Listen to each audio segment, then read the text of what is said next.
Hi guys. ये 11th का हम लोग का चैप्टर 1 चल रहा था, जो कोशिका जो है जीवन की इकाई है, वही चैप्टर का हम लोग अभी आगे कंटिन्यू करने वाले हैं। ठीक है, तो इस चैप्टर में हम लोग कोशिका क्या है ये समझे थे कि कोशिका क्या है। तो कोशिका हमारे जीवन की सबसे छोटी इकाई होती है, जो कि क्रियात्मक और क्या थी, संरचनात्मक इकाई होती है। उसी को हम लोग क्या कहते थे, कोशिका कहते थे।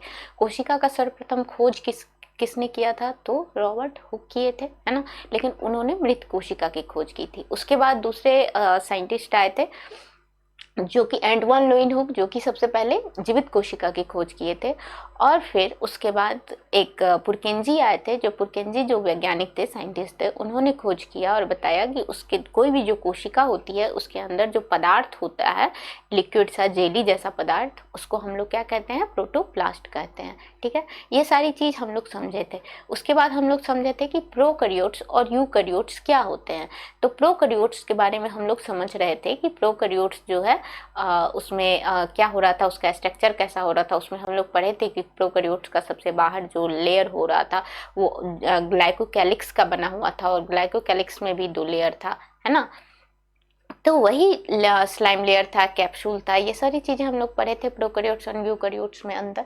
तो ये मैं आप लोगों को इसका डिफरेंस पढ़ाई थी, इससे पहले क्लास में बताई थी। और मैं ये भी बताई थी, प्रोकैरियोट्स के बारे में बता दी थी, फिर यूकैरियोट्स के बारे में बताई थी कि यूकैरियोट्स में कौन कौन से आ जाते हैं हमारे। और उसके बाद मैं ये इस दोनों का डिफरेंस भी बता दी थी आप लोग को, कि जो प्रोकैरियोट्स होते हैं उसका केंद्रक क्या, सत्य जो होता है वो सत्य नहीं होता है, सत्य का अभाव होता है। केंद्रक कला भी नहीं पाई जाती है, मतलब जो केंद्रक है उसके ऊपर जो ये इस तरह से मेम्ब्रेन होता है वो भी नहीं पाया जाता है। लेकिन यही यूकैरियोट्स में केंद्रक कला पाया जाता था, वो केंद्रक को चारों तरफ से क्या घेर के रखता था, है ना। और इसमें झिल्ली पाया जाता था, कोशिकांग, माइटोकॉन्ड्रिया, ये सारी पाई जाती थी। नहीं पाए जाते हैं प्रोकैरियोट्स में, लेकिन यूकैरियोट्स में ये सारे पाए जाते थे, है ना। और जो प्रोकैरियोट्स है उसमें जो श्वसन होता था वो मीसोसोम के द्वारा होता था, लेकिन वही जो यूकैरियोट्स थे उसमें जो श्वसन होता था वो किसके द्वारा होता था, माइटोकॉन्ड्रिया के द्वारा होता था। ठीक है, उसी तरह से आगे हम लोग देखे थे कि राइबोसोम जो है वो प्रोकैरियोट्स में 70s टाइप का होता है, लेकिन वही जो है यूकैरियोट्स में 70 और 80s दोनों प्रकार का राइबोसोम पाया जाता है। ठीक है, इनमें रिक्त कोशिका नहीं पाई जाती थी, लेकिन जो यूकैरियोट्स होते हैं उसमें रिक्तिका पाई जाती है। ठीक है, रिक्त कोशिका, रिक्तियां पाई जाती है। ये सारी चीजें हम लोग इससे पहले क्लास में, ये वाली स्लाइड हम लोग क्या कवर कर लिए थे, ये वाली स्लाइड समझ लिए थे, है ना। ये वाली स्लाइड मैं इससे पहले क्लास में आपको कवर कर दी थी, और ये वाला आपको ये भी बताई थी कि क्या है, प्रोकैरियोट्स का एग्जाम्पल बैक्टीरिया का मैं दी थी कि जीवाणु जो है उसका एग्जाम्पल है। और ये क्या है, ये आपका जो एनिमल सेल, जो नॉर्मल हम लोगों का कोशिका होता है उसका है ना। यहाँ तक बता दी थी। तो कोई भी जो कोशिका होती है, उस कोशिका के ऊपर जो है एक क्या होती है, कोशिका झिल्ली होती है, और एक कोशिका भित्ति होती है। तो कोई जो ये कोशिका जो है, कोई कोशिका, ये जो कोशिका का जो ये वाला लेयर होता है, ये वाला जो बाउंड्री होता है, जो आउटर बाउंड्री होता है, ये इसी बाउंड्री को, बाहरी परत को, इसी बाहरी परत को हम लोग क्या कहते थे, कोशिका झिल्ली। क्या कहते थे इस बाहरी परत को, कोशिका झिल्ली, है ना, कोशिका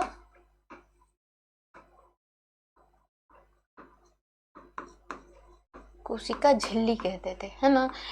और अगर ये कौन सा है, अगर ये प्राणी कोशिका है ना, जंतु कोशिका है, तो इस जंतु कोशिका में जो ये बाह्य परत होता है, इस बाह्य परत को कोशिका झिल्ली कहते हैं। लेकिन यही अगर पौधा कोशिका है ना, वनस्पति कोशिका है ना, यही अगर वनस्पति कोशिका होता है, तो इस वनस्पति कोशिका का जो बाह्य परत होता है वो कोशिका झिल्ली तो इसमें भी होती है, लेकिन ये वाला जो परत होता है ये होता है कोशिका झिल्ली, है ना। लेकिन कोशिका झिल्ली के जो बाहर जो ये वाला जो बाह्य परत होता है, इसी को कहते हैं कोशिका भित्ति। क्या कहते हैं, कोशिका भित्ति, है ना, कोशिका भित्ति कहलाता है ये, है ना, कोशिका भित्ति। तो ये जो है ये किसका स्ट्रक्चर है, ये प्लांट सेल का स्ट्रक्चर है ना। और ये किसका फिगर है, पौधा, है ना। अगर हम पौधे की बात करें, वनस्पति विज्ञान की बात करें, तो ये क्या है, पौधा का फिगर है, और ये अब बोले तो ये किसका है, जंतु है ना, जंतु। तो जंतु जो है, जंतु कोशिका का जो बाहर वाला बाह्य परत होता है, ये कोशिका झिल्ली होती है।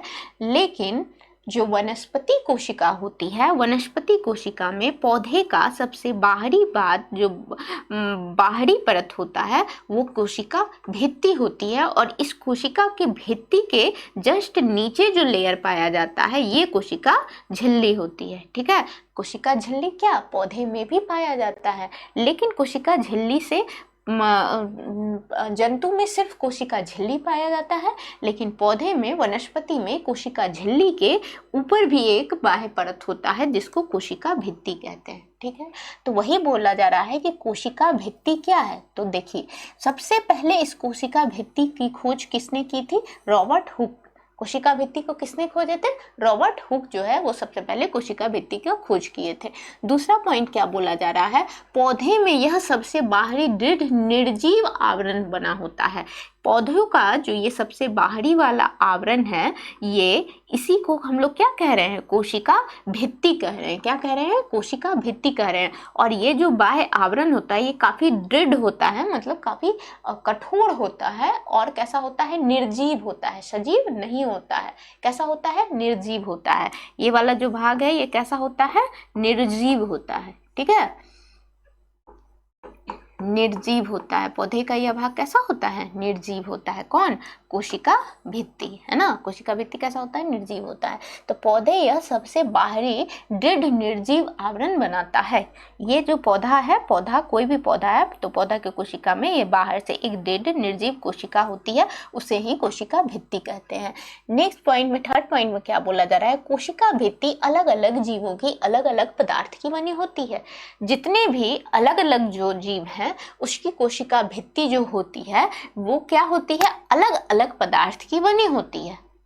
ठीक है, बाहरी अलग अलग पदार्थ की बनी होती है। जैसे कि जीवाणुओं की कोशिका भित्ति प्रोटीन, लिपिड, है ना, प्रोटीन, लिपिड तथा पॉलीसेक्राइड्स की बनी होती है। अगर हम जीवाणु की बात करेंगे, है ना, बैक्टीरिया, जीवाणु की बात करेंगे तो उसका जो कोशिका भित्ति है वो प्रोटीन से बना हुआ होता है, प्रोटीन और लिपिड से मिलके बना होता है। और उस प्रोटीन लिपिड के अलावा और क्या पाया जाता है, उसमें पॉलीसेक्राइड्स पाया जाता है। क्या पाया जाता है, पॉलीसेक्राइड पाया जाता है। ठीक है, तो जीवाणु के कोशिका भित्ति में पॉलीसेक्राइड्स पाया जाता है और प्रोटीन लिपिड का बना हुआ होता है। ठीक है, यहाँ तक बात समझ में आ गई होगी। तो ये चारों पॉइंट आपको क्लियर हो गया होगा कि कोशिका भित्ति, कोई भी, सबसे पहले कोशिका भित्ति की खोज किसने किए थे, कौन किए थे, तो रॉबर्ट हुक किए थे। ठीक है, कौन किए थे, रॉबर्ट हुक किए थे कोशिका भित्ति की खोज।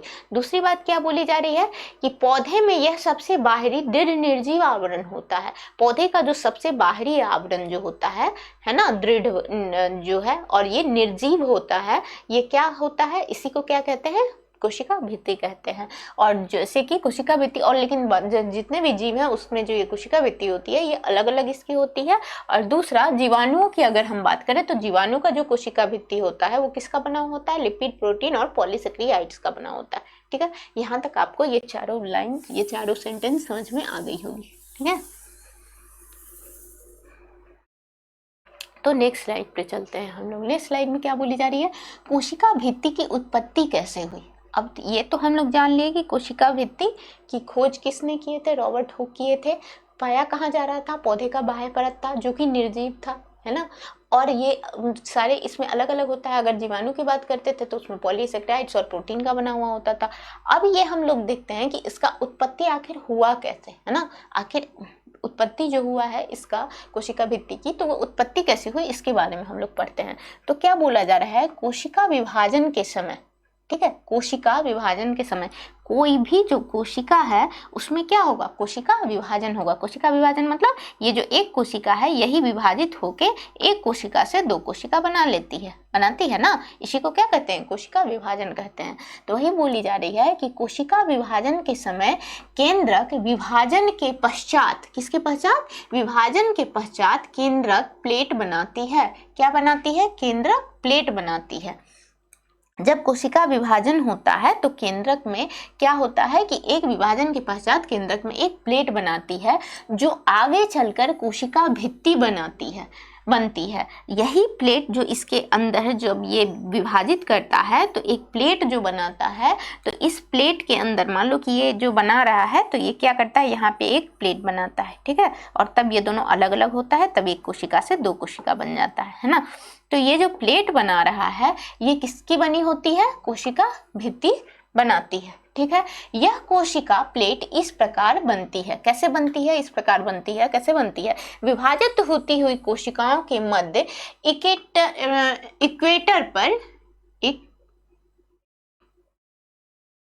इक्वेटर पर गोल्जी काय से टूटी थैलियां अतः प्रद्वयी जालिका एवं तंतुतुर्क इकट्ठा होकर क्या फ्रेगमोप्लास्ट बनाते हैं। यही फ्रेगमोप्लास्ट को कोशिका भित्ति का प्राथमिक पदार्थ माना जाता है। फ्रेगमोप्लास्ट से कोशिका प्लेट का निर्माण होता है जिससे कोशिका भित्ति बनती है। ये सारी बता जा रही है कि कोशिका भित्ति की उत्पत्ति कैसे हुई। तो सबसे पहले क्या करते हैं, कोई भी जो कोशिका है उसका विभाजन होगा, है ना। तो विभाजन के समय जो ये प्लेट बनता है वो किसका बना हुआ होता है, कोशिका भित्ति से बनती है। पहला बात क्लियर कि कोशिका भित्ति से बनती है। दूसरा बात कि कोशिका प्लेट इस प्रकार बनती है, किस प्रकार बनती है, तो विभाजित होती हुई कोशिका, जब ये कोशिका विभाजित हो रही है तो ये विभाजित होती हुई कोशिका है, तो इसके मध्य में, ये जो मध्य है, मध्य में इक्वेटर पर, अब यहाँ जो इसका जो मध्य है यहाँ पे, इसी को क्या बोला जा रहा है, इक्वेटर। कोई भी जो कोशिका है ना, उसका जो ये मध्य होता है इसी को क्या बोला जा रहा है, इक्वेटर बोला जाता है, ठीक है। तो ये जो इक्वेटर है, इस इक्वेटर पे जो गोल्जी काय होगा, कोई भी कोशिका है तो उसमें गोल्जी काय, अंतःप्रद्वयी ज्वालिका, है ना, ये सारे उसके जो ऑर्गेनली होता है ये पाया जाता है ना कोशिका में। कोई भी कोशिका है तो उसका कोशिका ऑर्गेन होगा, ऑर्गेनली, तो वही जो होता है कोशिकांग, उसको कोशिकांग बोलते हैं। तो ये जो कोशिकांग होता है, ये सारे कोशिकांग जो है क्या है, जैसे कि गोल्जी काय है या फिर अंतःप्रद्वयी ज्वालिका, जो इंडोप्लाज्मिक रेटिकुलम बोलो, गोल्जी बॉडी बोलो इंग्लिश में, तो ये गोल्जी काय और ये जो है क्या अंतःप्रद्वयी ज्वालिका, ये सिर्फ यहीं पे क्या करते हैं, यहाँ पे इक्वेटर पे आके क्या इकट्ठा हो जाते हैं, क्या करते हैं, इकट्टर पे आके जालिका एवं तर्क तंतु इकट्ठा होकर, और यहाँ पे इस तरह से ये जो इस तरह से एक स्ट्रक्चर बनता है, इसी को क्या कहते हैं, तुर्क तंतु, क्या बोलते हैं, तर्क तंतु बोलते हैं। ये सारे इकट्ठा हो जाते हैं और फ्रेगमोप्लास्ट बनाते हैं। ये जो इस तरह से इकट्ठा हो जाते हैं ना, इसी को क्या कहते हैं, फ्रेगमोप्लास्ट कहते हैं, ठीक है, फ्रेगमोप्लास्ट बनाते हैं। तो ये जो फ्रेगमोप्लास्ट को कोशिका भित्ति का प्राथमिक पदार्थ माना जाता है। ये जो बनता है इसी को कोशिका भित्ति का कौन सा पदार्थ माना जाता है, प्राथमिक पदार्थ माना जाता है। और फ्रेगमोप्लास्ट से कोशिका प्लेट का निर्माण होता है, और यही फ्रेगमोप्लास्ट जो इसमें बना है इसी से क्या हो जाएगा, कोशिका प्लेट का निर्माण हो जाएगा, और फिर यही कोशिका प्लेट का जो है जिससे कि कोशिका भित्ति बनती है। ये जो कोशिका प्लेट का निर्माण होगा इसी से क्या बन जाएगा, कोशिका भित्ति बन जाएगी। यहाँ तक आई बात समझ में, मेरी समझ से यहाँ तक समझ में आई होगी। और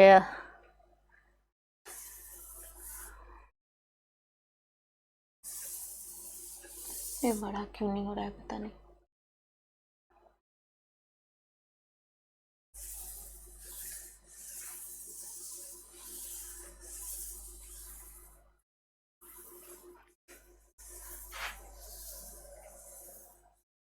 ठीक है, तो क्या होता है कि वो जो बीच में बना सेंटर में, है ना, इक्वेटर पर जमा हो गया, उसी को क्या बोले हम लोग, जिससे कोशिका भित्ति बनती है, उससे कोशिका भित्ति बन के तैयार हो गया। तो वही बोला था कि उसकी उत्पत्ति कैसे हुई है, तो कैसे हुई है ये आपको समझ में आया कि कोई भी कोशिका के मध्य में उसका गोल्जी काय, अंतःप्रद्वयी ज्वालिका, ये सारे जो उसके कोशिकांग है वो सारे बीच में कहाँ पे, मध्य में इक्वेटर पे जमा हो जाते हैं, और फिर उसी को क्या कहते हैं, वही फ्रेगमोप्लास्ट बना लेते हैं, और उसी को हम लोग क्या कहते हैं, और फिर बाद में वही क्या करता है, कोशिका भित्ति का निर्माण कर देता है। ठीक है, दूसरी बात हम लोग समझते हैं कि कोशिका भित्ति के कार्य, जो कोशिका भित्ति जो बना है ना, उसकी उत्पत्ति हुई या फिर वो जो बना तो वो क्यों बना, उसका क्या कार्य है ना। तो कोशिका भित्ति का क्या कार्य है, तो यह एक पूर्ण परागन परत है। कैसा परत है, एक पूर्ण परागन परत है। कैसा परत है, पूर्ण परागन परत है। कोशिका भित्ति का मुख्य कार्य कोशिका को दृढ़ता प्रदान करती है, परंतु स्वयं निर्जीव होती है।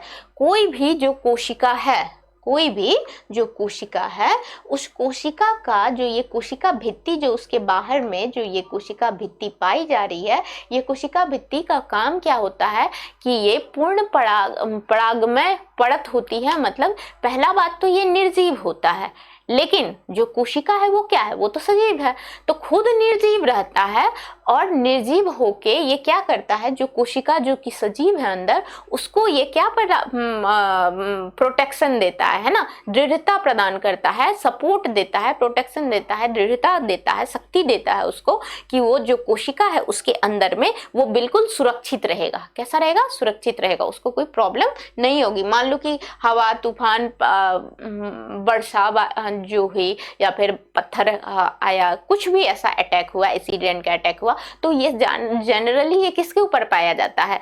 पौधे के ऊपर पाया जाता है, क्योंकि पौधा हम लोगों के जैसा क्या होता है, मोटाइल नहीं होता है, वो मूवमेंट नहीं कर सकता है। ऐसा नहीं है कि बारिश हो रही है या फिर तूफान आ गया तो वो भाग के किसी और जगह पे चला गया, बाढ़ आई या फिर सूखा आया या कुछ भी आया तो वो उसमें भाग के किसी एक स्थान से दूसरे स्थान पे चला जाएगा।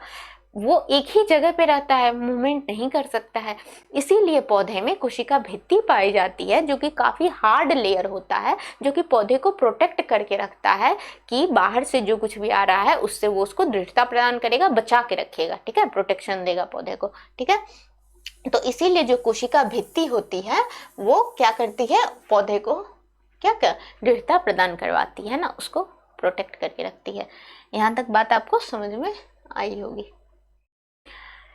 नेक्स्ट क्लास पे चलते हैं हम लोग, नेक्स्ट स्लाइड पे। तो कोशिका झिल्ली या कोशिका कला, जो कोशिका भित्ति, इससे पहले हम लोग क्या पढ़े, कोशिका भित्ति पढ़े।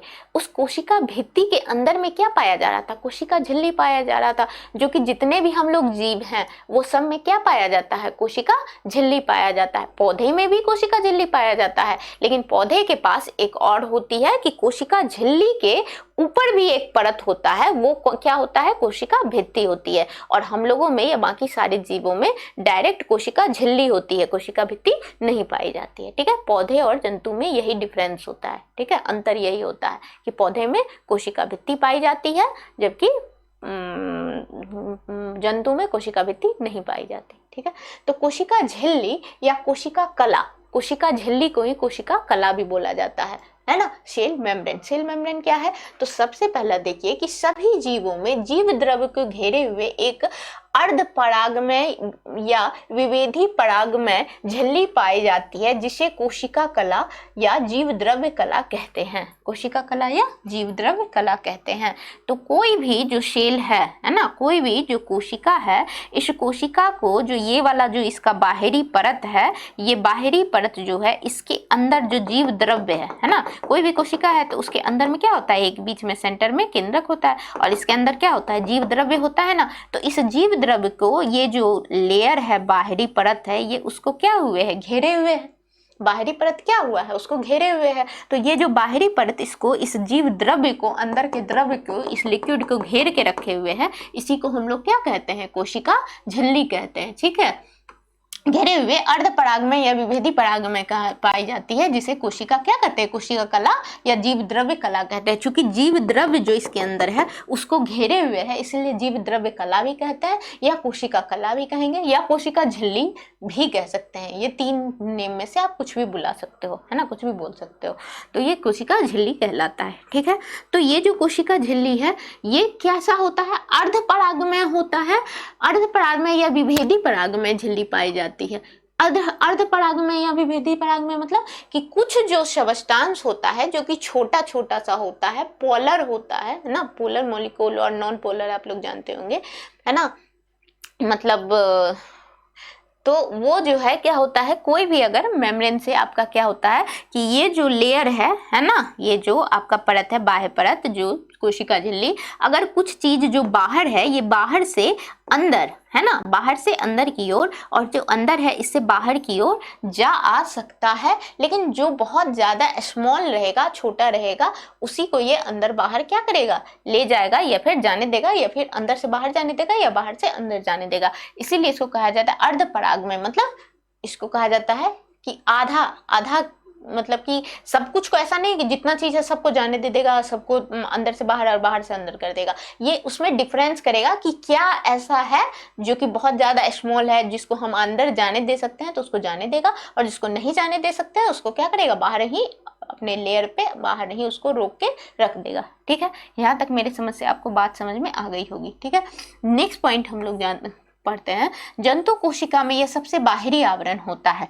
ये जो जंतु कोशिका है, कोई भी जंतु कोशिका है, उसका सबसे बाहरी आवरण क्या होता है, यही कोशिका झिल्ली होती है। लेकिन वही अगर हम वनस्पति कोशिका की बात करेंगे तो इसका सबसे बाहरी आवरण क्या होता है, कोशिका भित्ति होती है। कोशिका झिल्ली भी पाई जाती है, लेकिन कोशिका झिल्ली कोशिका भित्ति के अंदर पाई जाती है। तो कोई भी पौधा जो है, वनस्पति कोशिका जो होगी, उसका बाहरी परत क्या होगा, पहले कोशिका भित्ति होगी, तब उसके नीचे अंदर कोशिका झिल्ली पाई जाएगी। लेकिन कोई भी जंतु जो है, जंतु कोशिका, उसमें जो है उसका बाहरी परत क्या होगा, सबसे बाहरी परत कोशिका झिल्ली होगी। ठीक है, तो जंतु कोशिका में यह सबसे बाहरी आवरण बनाती है, जबकि वनस्पति कोशिकाओं में यह कोशिकाओं में सबसे बाहरी आवरण बनाती है ना।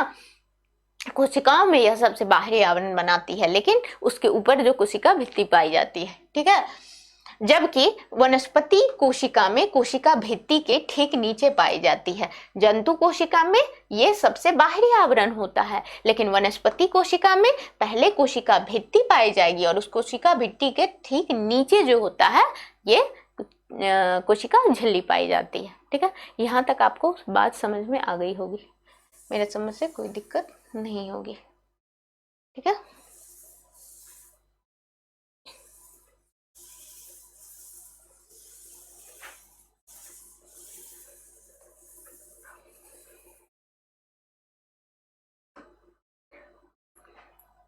ठीक है, तो नेक्स्ट स्लाइड पे चलते हैं हम लोग। यहाँ तक ये दोनों लाइन आप लोग को समझ में आ गई। अब इसमें क्या बोला जा रहा है, कोशिका झिल्ली के कार्य। जो कोशिका झिल्ली किसको कह रहे थे, है ना, क्या कहला रहा था, ये तो आपको समझ में आ गई।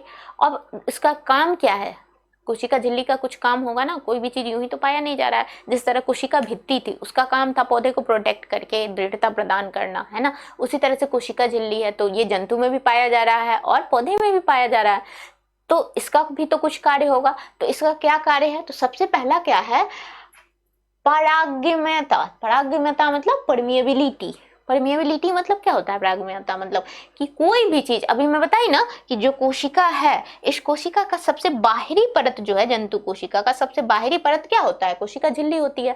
तो ये डिसाइड करता है कि कोई चीज जो इस कोशिका के अंदर है, ये बाहर इसको अगर भेजना है या कुछ बाहर है उसको अंदर लाना है, तो हर चीज को ये कोशिका के अंदर ले जाएगा या हर चीज कोशिका से बाहर तो नहीं ले जाएगा। इसको जितने चीज की जरूरत होगी, जो उसके अंदर उसको लगेगा, सुटेबल लगेगा कि ये परमिएबल है, ये जा सकता है, तो उसको ये अंदर आने देगा, और जो अंदर से बाहर जा सकता है उसको बाहर जाने देगा। तो ये परत जो है, ये बाह्य परत, इस बाह्य परत को देखा जाता है कि इससे कौन सा सब्सटेंस अंदर जा सकता है, कौन सा पदार्थ, और बाहर जा सकता है कौन सा पदार्थ। ठीक है, जो जाने योग्य होता है उसी को जाने दिया जाता है। तो उसी को क्या कहा जाता है, परागम्यता, परमिएबिलिटी। जो परमिएबल होगा वही जाएगा। तो कोशिका झिल्ली की प्राकृतिक अर्ध परागय या विभेदी परागम्यता चयनात्मक परागमय होती है। मतलब ये चयन करता है, जो अर्ध परागम्यता बोलो उसको, ये विभेदी परागम्यता, विभेद करके जा रहा है ना, अंदर जा रहा है या अंदर से बाहर जा रहा है, तो पहले विभेद कर रहा है ना उसको, और सब कुछ तो नहीं जाने दे रहा है। अर्ध परागम्यता है मतलब सब कुछ जाने देता, पूर्ण परागम्यता हो जाता, कुछ को जाने देगा कुछ नहीं, सेमी परमिएबल, इसलिए कहा जाता है अर्ध परागम्यता, है ना। और चयनात्मक है ना, सेलेक्टिवली परमिएबल बोला जाता है उसको। सेलेक्टिवली परमिएबल मतलब ये नहीं कि जो कुछ है सबको जाने दे देगा, अंदर से बाहर, सब कुछ को बाहर से अंदर, ऐसा नहीं है। उसको जो लगेगा सुटेबल कि इसको अंदर से बाहर आने देना चाहिए उसको आने देगा, जिसको लगेगा कि इसको बाहर से अंदर जाने देना है तो उसको बाहर से अंदर जाने देगा। ठीक है, तो उसी को क्या कहा जाता है कि चयनात्मक, चयन करता है वो कि किसको आने देना है किसको नहीं देना है, और फिर चयन करेगा तभी आने देगा।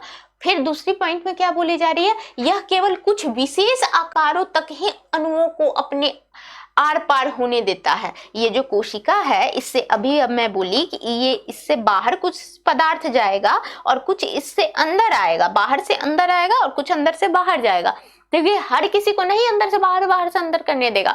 कुछ विशेष आकार होगा, बहुत छोटे साइज का अगर अणु होगा तो उसको आने देगा। अब बहुत छोटे साइज का अगर रहेगा उसको बाहर भी जाने देगा। लेकिन अगर बहुत बड़े आकार का कोई अणु है या पदार्थ है तो उसको क्या अपने अंदर आने देगा? वो नहीं आने देगा, है ना, नहीं आने देगा और ना ही अंदर से बाहर जाने देगा। कुछ स्मॉल अमाउंट का रहता है, कुछ छोटा सा आकार का रहेगा तो उसको जाने देगा, है ना। वही बोली जा रही है, केवल कुछ विशेष आकार तक के अणुओं को ही अपने आर पार होने देती है, ठीक है।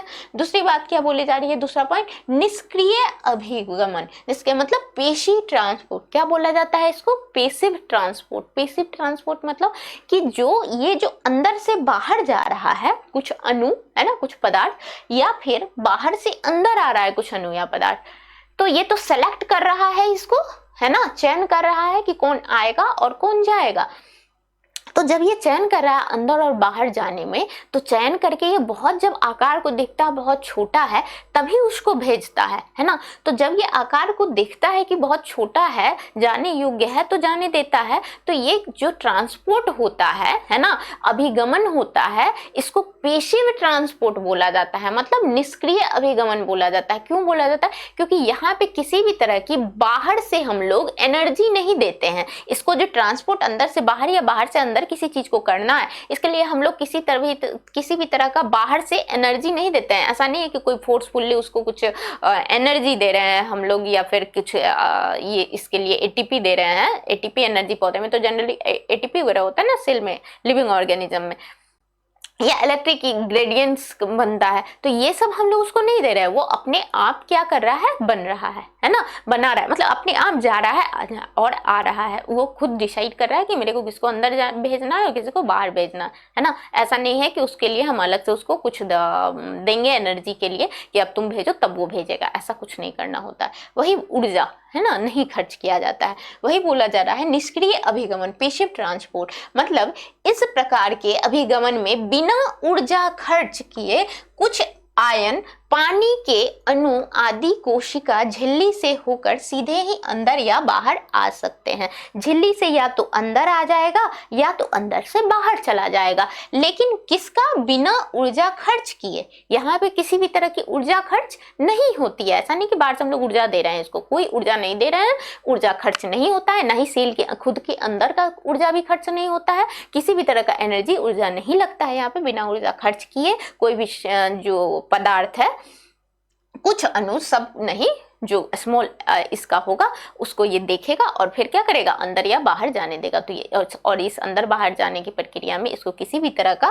क्या एनर्जी, ऊर्जा नहीं लगेगा, है ना। यहाँ तक आपको समझ में आ गई होगी ये सारी बातें।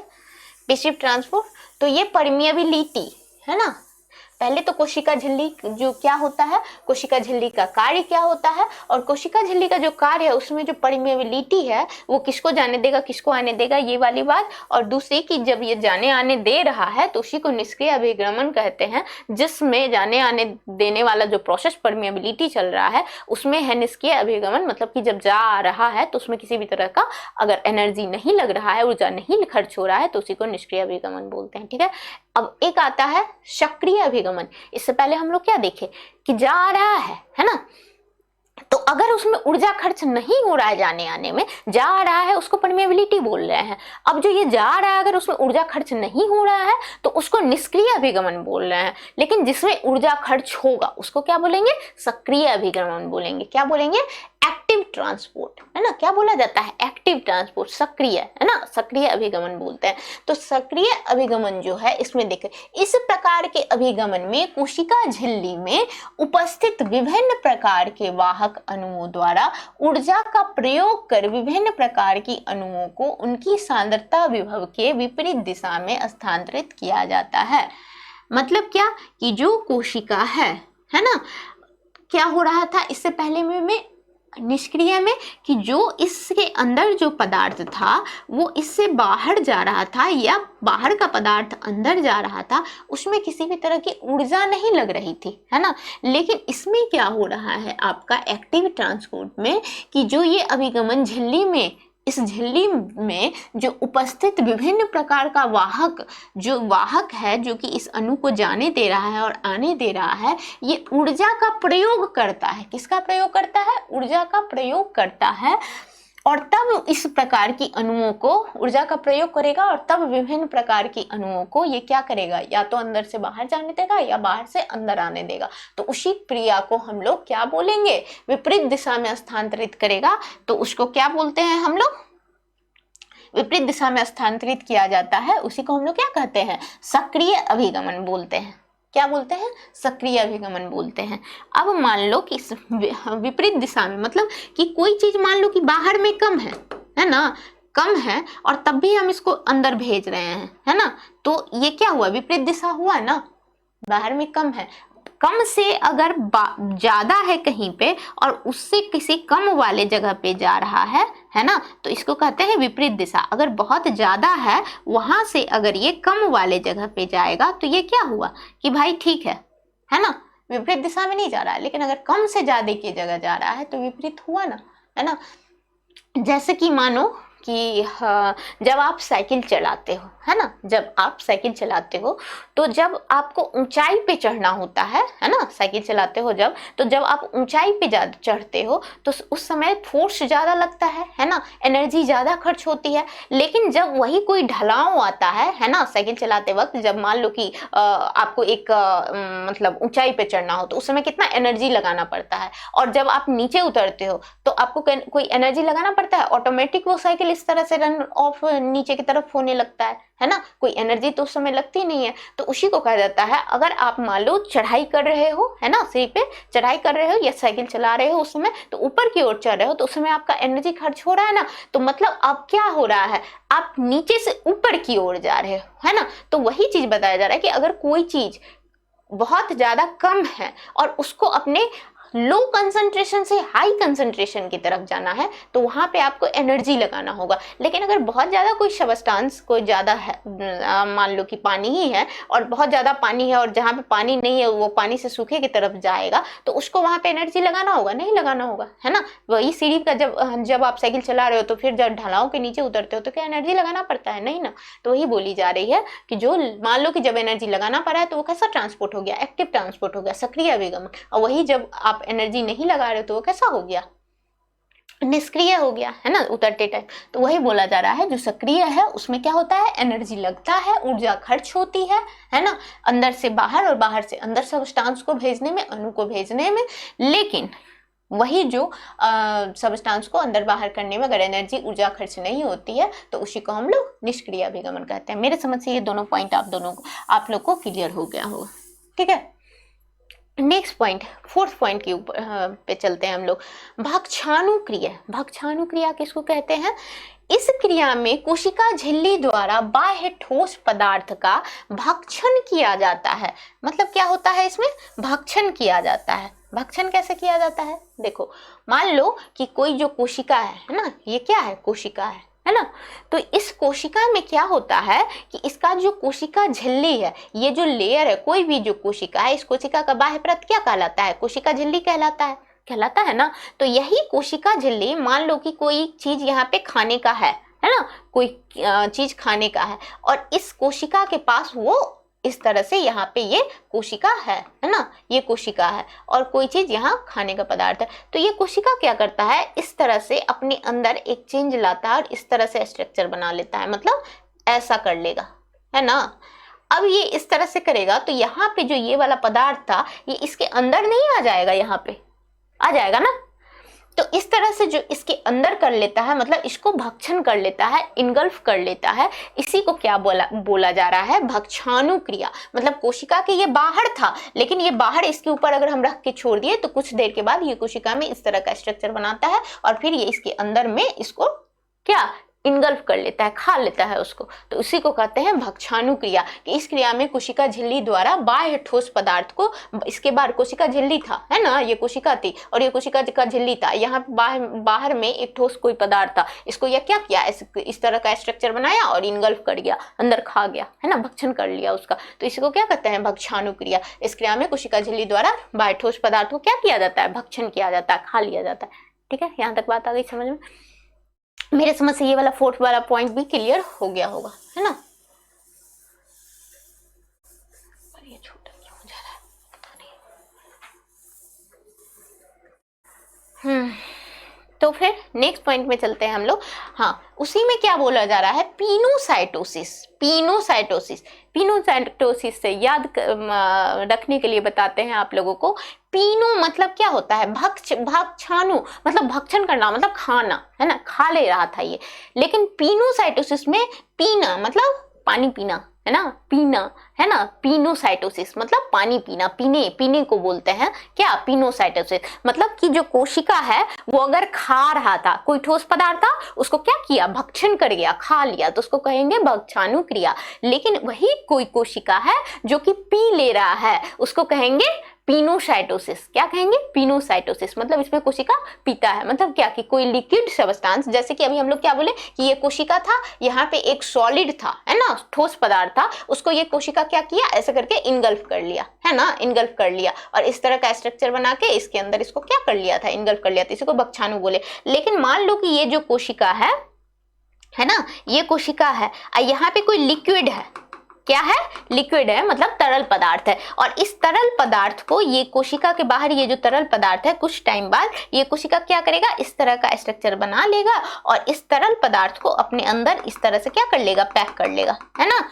तो उसी को हम लोग क्या कहेंगे, पिनोसाइटोसिस। इसमें खा रहा था कोशिका, है ना, भक्षण कर रहा था, भक्षाणु का, भक्षाणु क्रिया कह रहे थे इसलिए इसको। और इस पीने में पीनो मतलब पीनो से पीना याद आता है ना, मतलब पानी पीते हैं ना हम लोग, लिक्विड को ही ना पीते हैं, तो तरल पदार्थ को ही पिएंगे ना। तो इसमें क्या करते हैं, कोशिका झिल्ली द्वारा तरल पदार्थों को ग्रहण करने की क्रिया को पिनोसाइटोसिस कहते हैं। जो तरल पदार्थ को वो ग्रहण करता है, मान लो कि पानी पी रहा है, उसी को क्या कहते हैं, पिनोसाइटोसिस कहते हैं। ठीक है, बात समझ में आएगी। और खाना खा रहा है, ठोस पदार्थ को खा रहा है, तो खाना खा रहा है तो उसको भक्षण क्रिया कहेंगे। और अगर पानी पी रहा है ना, तो उसको पिनोसाइटोसिस बोलेंगे।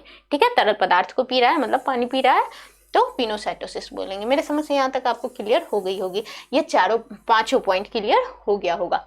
ठीक है, ये वाला पॉइंट आपको कि कैसे परमिएबिलिटी होता है, कैसे अंदर बाहर भेजता है ना। तो कोशिका झिल्ली का क्या कार्य था, पहला परागमय कर रहा था, अंदर बाहर भेज रहा था। दूसरा, अंदर बाहर जो भेज रहा था उसमें अगर जो अंदर बाहर जा रहा था उसमें अगर एनर्जी, ऊर्जा खर्च नहीं हो रही थी तो निष्क्रिय अभिगमन, और अगर ऊर्जा खर्च हो रही थी तो सक्रिय अभिगमन। उसके बाद क्या था, भक्षाणु क्रिया, जिसमें कि भक्षण कर रहा था, ठोस पदार्थ को खा रहा था। और उसके बाद क्या था, पिनोसाइटोसिस, मतलब पानी पी रहा था, तरल पदार्थ को क्या ग्रहण कर रहा था, उसको पिनोसाइटोसिस बोले। तो कोशिका भित्ति जो थी, है ना, कोशिका झिल्ली, उसके 5 प्रकार थे, ये आपको समझ में आ गया होगा। अब हम लोग चलते हैं कोशिका द्रव्य, साइटोप्लाज्म। कोशिका द्रव्य को क्या कहते हैं हम लोग, साइटोप्लाज्म बोलते हैं इंग्लिश में। ठीक है, कोशिका द्रव्य होता क्या है, तो कोई भी जो कोशिका होती है, ये तो मैं कई बार बता चुकी हूँ अभी तक में, कोई भी जो कोशिका होती है उसके क्या होता है, बीच में क्या होता है, एक सेंटर में न्यूक्लियस होता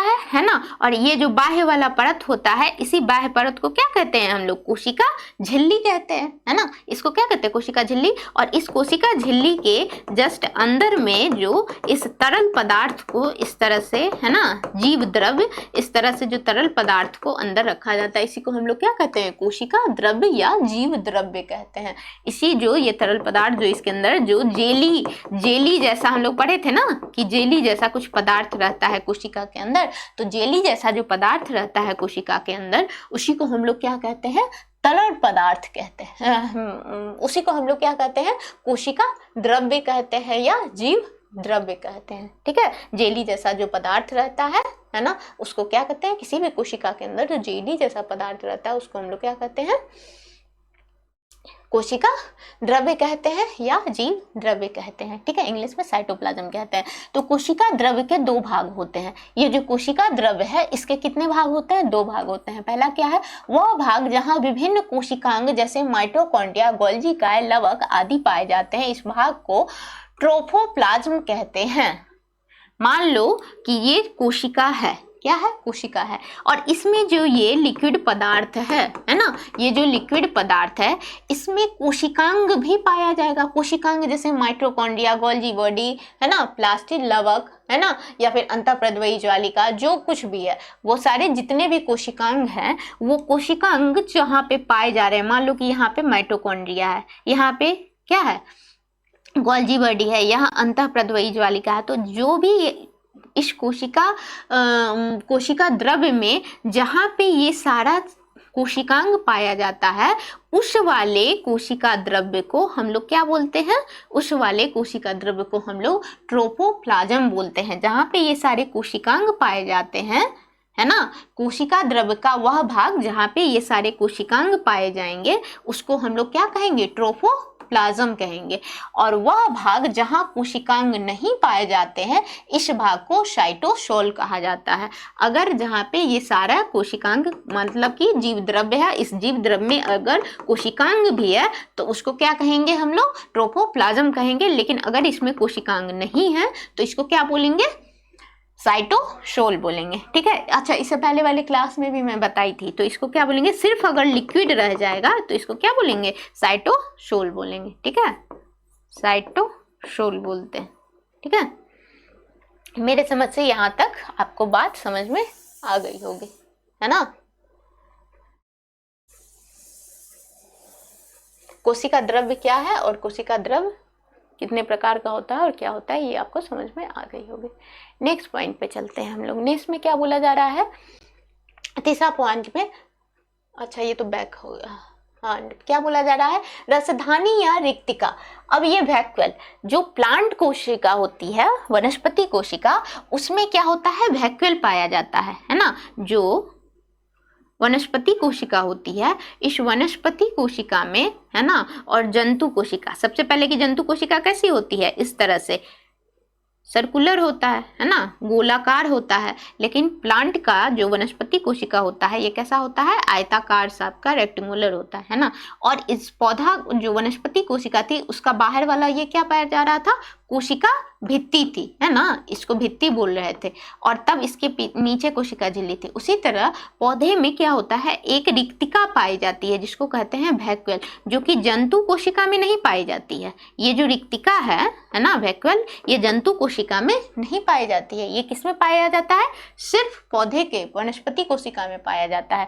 उसी तरह ये जो भित्ति है, कोशिका भित्ति, ये कोशिका भित्ति सिर्फ और सिर्फ वनस्पति कोशिका में पाया जाता था, जंतु कोशिका में नहीं पाया जाता था। ठीक है, तो ये जो रिक्तिका है ना, रसधानी या रिक्तिका बोलिए इसको, या इंग्लिश में इसको वैक्यूल बोलते हैं। तो ये जो वैक्यूल है ये कहाँ पाया जाता है, वैक्यूल सिर्फ और सिर्फ प्लांट में, वनस्पति कोशिका में पाया जाएगा, और इसमें किसमें, जंतु कोशिका में नहीं पाया जाता है। वही बोला जा रहा है, रसधानी एकल कला युक्त कोशिका है, इसके आवरण को टोनोप्लास्ट कहते हैं। ये जो रसधानी है, ये जो वैक्यूल है ना, ये जो वैक्यूल होता है ना, देखिए ये वाला जो है इसको क्या कह रहे हैं, वैक्यूल बोल रहे हैं। तो ये जो वैक्यूल है ये किस में पाया जाता है, आपका प्लांट में पाया जाता है, पौधों में।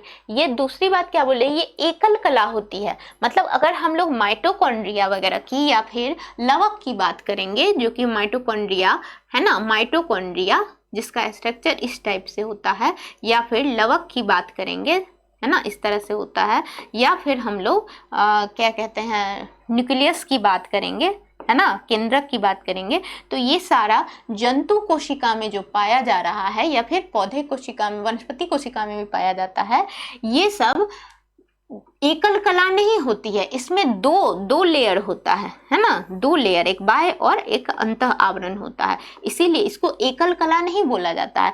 लेकिन ये जो वैक्यूल है ये एकल कला मतलब एक ही आवरण से मिलके बना हुआ होता है, इसका बाह्य आवरण एक ही कोशिकांग का बना होता है, इसीलिए राजधानी एक कला युक्त क्या होती है, कोशिकांग होती है। ये जो कोशिकांग है ये एकल कला है ना, मतलब एक ही इसके ऊपर परत है, दो परत से मिलके नहीं बना, एक ही परत से मिलके बना, वही बोली जा रही है। रसधानी एकल कलायुक्त तो कोशिकांग है, इसके आवरण को टोनोप्लास्ट कहते हैं। ये जो कोशिकांग है इसका जो ये आवरण है बाहर वाला, इसको हम लोग, रसधानी का जो ये बाहर वाला आवरण है इसको हम लोग क्या कहते हैं, रसधानी का जो बाहर वाला आवरण है इसको, ये सबसे पहला कि एकल कला एक ही परत से मिलके बना है, और इसको हम लोग क्या कहते हैं, टोनोप्लास्ट कहते हैं। क्या कहते हैं, टोनोप्लास्ट कहते हैं, है ना, टोनोप्लास्ट कहेंगे।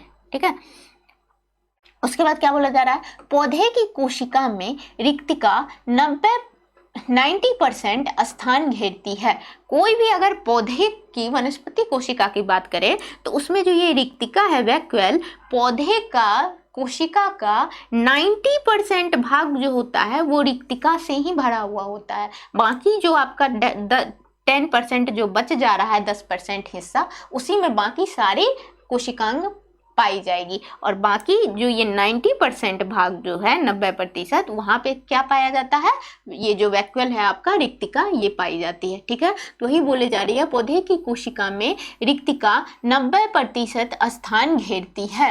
रसधानी के अंदर पाए जाने वाले द्रव्य को कोशिका रस कहते हैं। और इस जो रसधानी है, इसके अंदर जो रस पाया जाएगा उसको कोशिका रस बोलेंगे। क्या बोलेंगे? कोशिका रस बोलेंगे। तीसरा पॉइंट क्या बोला जा रहा है? अमीबा संकुचनशील रसधानी पाई जाती है। ये जो वनस्पति कोशिका है उसमें जो ये रसधानी पाई जा रही है, उसी तरह जो अमीबा है ना, जो अमीबा है उसमें भी कोशिका ये रसधानी पाई जाती है, लेकिन उसमें संकुचित रसधानी पाई जाती है। कैसी? संकुचनशील रसधानी, कॉन्ट्रैक्टाइल, है ना, वैक्यूल बोला जाता है। तो संकुचनशील रसधानी पाई जाती है जिसका कार्य उत्सर्जन एवं प्रसरण नियंत्रण करना होता है। क्या होता है? जो अमीबा में भी पाया जाता है। क्या पाया जाता है? ये रसधानी पाई जाती है, लेकिन अमीबा में जो रसधानी पाई जाती है उसको संकुचनशील रसधानी बोलते हैं। क्या बोलते हैं? संकुचनशील रसधानी बोलते हैं। और जिसका कार्य, इसका कार्य क्या होता है? इसका कार्य उत्सर्जन, ऊर्जा का क्या, इसका कार्य, जिसका कार्य क्या होता है? कार्य उत्सर्जन एवं प्रसरण नियंत्रण है ना। ये क्या करता है? उत्सर्जन करता है और प्रसरण करता है, मतलब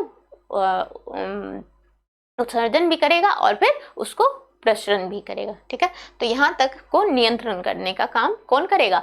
अमीबा में यही जो संकुचनशील रसधानी है। ठीक है, यहाँ तक मेरे समझ से आपको बात समझ में आ गई होगी कि पौधे में ये जो रसधानी होती है, ये 90% भाग जो होता है, पौधे वनस्पति कोशिका का 90% भाग में क्या होता है? ये रसधानी पाई जाती है। बाकी कोशिकांग जो होते हैं वो उस 10% जो बचा हुआ भाग होता है, 10%, उसी में पाए जाते हैं। दूसरी बात बोली जा रही है कि रसदानी का जो बाहर वाला लेयर होता है ना, आउटर लेयर, वो एक ही परत का बना हुआ होता है और उसको हम लोग क्या बोलते हैं? टोनोप्लास्ट बोलते हैं। ठीक है, और वही रसधानी जो कि अमीबा में पाया जाता है उसको संकुचनशील रसधानी बोलते हैं। और इसका काम क्या होता है? तो कार्य क्या होता है? तो उत्सर्जन और प्रसरण का नियंत्रण करना होता है। ठीक है, नेक्स्ट स्लाइड पे चलते हैं हम लोग। नेक्स्ट में क्या बोला जा रहा है? अंतःप्रद्रवयी ज्वालिका। नेक्स्ट में क्या बोल रहे हैं हम लोग? अंतःप्रद्रवयी ज्वालिका। तो ये जो अंतःप्रद्रवयी ज्वालिका है, अंतःप्रद्रवयी ज्वालिका, तो ये अंतःप्रद्रवयी ज्वालिका का इंग्लिश क्या होता है? Endoplasmic reticulum. क्या होता है? Endoplasmic reticulum. तो अंतःप्रद्रवयी ज्वालिका क्या होती है? तो यह एक नलिका है ना, नलिकावत ज्वालिका तंत्र है जो केंद्रक से सटा होता है। इसकी खोज पोर्टर ने की थी। सबसे पहले अगर अंतःप्रद्रवयी ज्वालिका की, इंडोप्लाज्मिक रेटिकुलम की बात हम करें तो इसकी खोज सबसे पहले कौन किए थे? इसका खोज सबसे पहले कौन किए थे? तो पोर्टर किए थे। ठीक है, दूसरी बात कि ये जो जालिका है ना, नाम से अंतःप्रद्रवयी जालिका, मतलब जाली जैसा नहीं दिख रहा है ये स्ट्रक्चर, देखिए ये कैसा जाली के जैसा नहीं दिख रहा है, इस तरह से, है ना, दिख रहा है ना ये जाली के जैसा। तो इसीलिए इसको क्या बोला जा रहा है आपको? अंतःप्रद्रवयी जालिका। ठीक है, अब क्या होता है? इस अंतःप्रद्रवयी जालिका को पोर्टल खोज किए थे। ये जो अंतःप्रद्रवयी जालिका होती है इसको दो भाग में बांटते हैं, ये दो तरह का होता है। ठीक है, तो बोला जा रहा है अंतःप्रद्रवयी जालिका के कारण अंतःकोशिकीय स्थान दो भागों में बट जाता है। ये जो अंतःप्रद्रवयी जालिका है, अंतःकोशिकीय स्थान जो होता है ये दो भागों में बट जाता है, एक इस साइड वाला और एक इस साइड वाला। ठीक है, तो दो भागों में बट जाता है। अंतःप्रद्रवयी ज्वालिका के अंदर का स्थान ल्यूमिनल तथा इसके बाहर का स्थान है ना, एक्स्ट्रा ल्यूमिनल कहलाता है। ये जो इसके अंदर वाला स्थान है इसको ल्यूमिनल बोलते हैं और इसके बाहर वाला जो स्थान है इसको क्या कहते हैं? एक्स्ट्रा ल्यूमिनल कहलाता है। ठीक है, यहाँ तक बात आपको समझ में आई होगी, एक्स्ट्रा ल्यूमिनल और ल्यूमिनल किसको कहते हैं। तो जो अंतःप्रद्रवयी ज्वालिका है ना, इसको दो स्थान में भागते हैं। तो जो अंदर की तरफ जो ये जाली है ना, इसको कहते हैं ल्यूमिनल, और तथा जो बाहर की तरफ है उसको क्या कहते हैं? एक्स्ट्रा ल्यूमिनल कहलाता है। ठीक है, यहाँ तक आपको बात समझ में आई होगी। ठीक है। अब ये अंतःप्रद्रवी ज्वालिका जो होती है ये 2 प्रकार की होती है। कितने प्रकार की होती है? 2 प्रकार। सबसे पहले तो ये बाहर और ल्यूमिनल और एक्स्ट्रा ल्यूमिनल किसको कहते हैं ये समझ में आ गया होगा। अब ये 2 प्रकार का होता है, ठीक है। कैसे? देखिए, अंतःप्रद्रवी ज्वालिका की संरचना। अब अंतःप्रद्रवी ज्वालिका जो है इसकी संरचना, इसमें संरचना में तीन लेयर पाया जाता है। क्या? जीव द्रव्य में पाई जाने वाली सबसे बड़ी झिल्ली होती है। अंतःप्रद्रवी ज्वालिका जो होती है जीव द्रव्य, जो कि कोई भी जो कोशिका है, इस कोशिका में जो कोशिकांग पाया जा रहा है, इस कोशिकांग में सबसे ज्यादा अगर झिल्ली कोई बोले तो ये किसका होता है? इसी अंतःप्रद्रवी ज्वालिका की झिल्ली सबसे बड़ी होती है। कोशिका में यह अग्रलिखित 3 रूप में मिलती है। ये जो 3 भाग है ये कोशिका में पाया जाता है। जैसे पहला क्या है? सिस्टर्नी बोलते हैं, थैलियां बोलते हैं और नलिकाएं बोलते हैं। देखिए, ये जो इस तरह से निकला हुआ है ना, ये जो इस तरह से निकला हुआ है, इसी को हम लोग क्या बोलते हैं? सिस्टर्नी बोलते हैं। इसको क्या बोलते हैं हम लोग? सिस्टर्नी बोलते हैं, ठीक है। सिस्टर्नल बोलते हैं। क्या बोलते हैं? सिस्टर्नी बोलते हैं। और जो है ना, इसको क्या बोलते हैं? सिस्टर्नी बोलते हैं। और इस तरह से दूसरा क्या बोल रहे हैं आपका? क्या था इसमें? देखिए, थैलियां, ये जो इस तरह से बीच बीच में जो बन रहा है, ये जो साइड से इसको बोलेंगे सिस्टर्नी, और ये जो बीच में इस तरह से बन के तैयार हुआ है इसको बोलेंगे थैलियां। और तीसरा देखिए, नलिकाएं, ये जो यहाँ पे नली टाइप से जो ये अंदर ये जो बन रहा है, इसको आप क्या बोलिएगा? नलिका। ये जो बाहरी तरफ से ऐसे से निकला हुआ है उसको क्या कहते हैं आप लोग? सिस्टर्नी। क्या बोलते हैं उसको? सिस्टर्नी, है ना। इसको क्या बोलेंगे? सिस्टर्नी। जैसे कि देखिए, हम आपको बना के बता देते, ये जो मान लीजिए कि ये वाला स्ट्रक्चर है ना,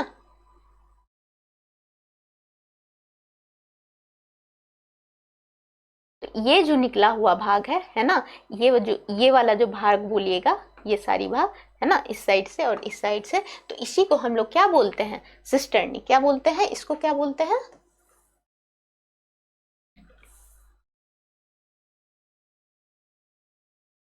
इसको क्या बोलते हैं हम लोग? ये जो दिख रहा है इसको क्या बोलते हैं? सिस्टर्नी बोलते हैं, ठीक है। जो ये जो थैलियां, अब जो ये सिस्टर्नी साइड से है, तो ये बीच बीच में जो ये बन जा रहा है, इसके क्या, ये थैली टाइप नहीं लग रहा है, इसी को क्या बोलते हैं? थैलियां। और जब ये बनता है तो यहाँ पे जो ये ट्यूब बन रहा है, यहाँ से यहाँ तक ये ट्यूब बन रहा है ना, इसी ट्यूब को हम लोग क्या बोलते हैं? नलिकाएं बोलते हैं। क्या बोलते हैं? नलिकाएं बोलते हैं। तो जो अंतःप्रद्रवी जालिका का सबसे पहला जो है कि ये जो कोशिका द्रव्य जो है ना, कोई कोशिका है और इस कोशिका में जो कोशिका द्रव्य है ना, कोशिका द्रव्य में जो झिल्ली पाया जा रहा है, सबसे बड़ा झिल्ली जो होता है वो किसका होता है? अंतःप्रद्रवी ज्वालिका का होता है। और ये जो अंतःप्रद्रवी ज्वालिका होती है इसमें क्या होता है? क्या होता है इसमें? 3 भाग होता है। कौन कौन सा? सिस्टर्नी, थैलियां और नलिकाएं। तो सिस्टर्नी, ये जो साइड से होता है इसको सिस्टर्नी बोलते हैं। जो यही ट्यूब जैसा बन जाता है इसी को नलिकाएं बोलते हैं। और इसके अंदर वाला जो ये बन रहा है इसी को हम लोग क्या कहते हैं? थैली बोलते हैं, ठीक है। यहाँ तक बात आपको समझ में आ गई होगी। दूसरी बात बोल रहे हैं कि अब जो ये अंतःप्रद्रवी जालिका होती है ये 2 प्रकार की होती है। कितने प्रकार की होती है? 2 प्रकार की होती है, ठीक है। पहला को बोलते हैं क्या? अंतःप्रद्रवी जालिका कितने प्रकार की होती है? 2 प्रकार की होती है। पहला को बोलते हैं अकनिकामयक अंतःप्रद्रवी ज्वालिका और दूसरा को बोलते हैं कनिकामय अंतःप्रद्रवी ज्वालिका। मतलब अकनिकामय और कनिकामय अंतःप्रद्रवी ज्वालिका क्या होती है कि क्या ये जो अंतःप्रद्रवी ज्वालिका का जो अभी हम लोग स्ट्रक्चर बनाए, ठीक है, तो ये जो अंतःप्रद्रवी ज्वालिका का स्ट्रक्चर बनाए, तो अगर जिस जगह पे ये कनिकाएं, मतलब जहाँ पे ये राइबोसोम इसके सरफेस पे, मान लो कि यहाँ पे अगर क्या रहेगा, इस तरह से क्या होगा? अगर राइबोसोम अटैच रहेगा इसके सरफेस से, क्या होगा? इसके सरफेस से अगर इसके बाहरी परत पे है ना, इसके ऊपर अगर राइबोसोम का परत होगा तो उसको हम लोग कहेंगे क्या? कनिका में अंतःप्रद्रवी ज्वालिका। और अगर जहाँ पे ये प्लेन सरफेस रहेगा, देखो ये जो प्लेन सरफेस है, क्या यहाँ पे ये जो राइबोसोम है ये पाया जा रहा है? नहीं पाया जा रहा है ना। ये जितने भी प्लेन वाले जगह है ना, इस प्लेन वाले जगह पे ये राइबोसोम जो ये गोल गोल वाली संरचना है ये तो नहीं पाई जा रही है। इसी को कहते हैं अकनिका में अंतःप्रद्रवी ज्वालिका, मतलब यहाँ पे ये नहीं पाया जा रहा है। ठीक है, राइबोसोम नहीं पाया जाता है, उसको कहते हैं अकनिका में अंतःप्रद्रवी ज्वालिका। जहाँ पे ये पाया जाता है उसको कनिका में अंतःप्रद्रवी ज्वालिका। यहाँ तक आपको बात ये दो प्रकार की होती है, ये समझ में आया होगा। जैसे देखिए यहाँ पे ये जो इसका ये वाला सरफेस है, देखिए यहाँ पे क्या है, ये राइबोसोम है, ये राइबोसोम है ना, ये राइबोसोम क्या है, यहाँ पे इसके सरफेस पे इस तरह से अटैच है। और इस जो नीचे वाला जगह देखिए यहाँ पे है ना, ये वाले जगह पे, यहाँ पे क्या राइबोसोम अटैच है? नहीं है ना। राइबोसोम क्या है, इस सब जगह पे राइबोसोम क्या है ना। लेकिन इधर देखिए इस सारे जगह पे राइबोसोम है नहीं है ना। तो जहाँ पे है उसको क्या बोलते हैं, कनिका में, है ना। और अगर जहाँ पे नहीं है उसको बोलेंगे अकनिका में। जैसे देखिए अंतःप्रद्रवी ज्वालिका एंडोप्लाज्मिक रेटिकुलम, अच्छा ये वाला तो हम बता दिए थे, ठीक है। तो ये दो प्रकार की होती है। अब देखिए कि जो ये कनिका में अंतःप्रद्रवी जालिका और कनिका में जो होती है अकनिका में जो होती है, उसका अंतःप्रद्रवी जालिका का कार्य क्या होता है? इसका कार्य होता है प्रोटीन संश्लेषण करना और लिपिड संश्लेषण करना।